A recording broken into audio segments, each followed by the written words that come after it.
Mety amin'ny ministeran'ny raharaha-mbahiny ny vahiny nasaina satria androany tokoa ny journée de commémoration ny Afrique. Satria fantatrareo fa mankalaza ny anniversaire ny Union africaine zany ny eto Madagasikara ihany koa.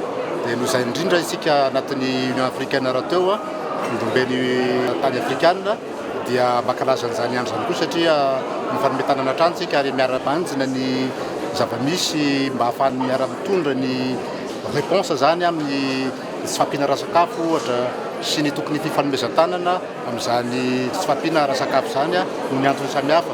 Indrindra isika dia nivoaka ny pandémie Covid-19 ary nivoaka ihany koa ny cyclone samihafa izay nanapoka antsika teto Madagasikara dia mila mijery an'izany sika araky ny teny voalohan'ny Repoblika ho atao izay azahoantsika ny fahafitetena raha-sakafo amin'ny alalan'ny fampitomboana ny ambaindainy fambolem-bary ohatra mba ahafahantsika hoe manana fahaleovan-tena ara-sakafo tanteraka eto amin'ny tanindrazantsika. Ary koa manome tanana ihany koa ireo tany afrikana amin'ny alalan'ny fikambanany isika anatin'ny fivondrona be ny tany afrikana zany amin'ireo paikady samihafa izay iarahana apetraka ihany koa amin'izy ireo ahafahantsika miaraka miatrika ny zavatra mety manahirana vokatry n'izany pandémie Covid-19 zany sy vokatry ihany koa ny toeraraha misy Europe ao amin'ny ady zany moa indrindrandrindra entre ny Ukraine sy Russie.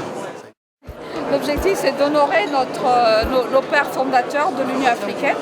C'est célébrer cette journée de l'Afrique qui nous unit pour que tous les Africains soient solidaires, soient ensemble pour le développement du continent. Nous avons vraiment besoin d'être unis, de parler d'une seule voix sur l'ensemble du continent et bien sûr de jouer un rôle important sur la scène internationale avec bien sûr une seule voix. C'est une seule voix.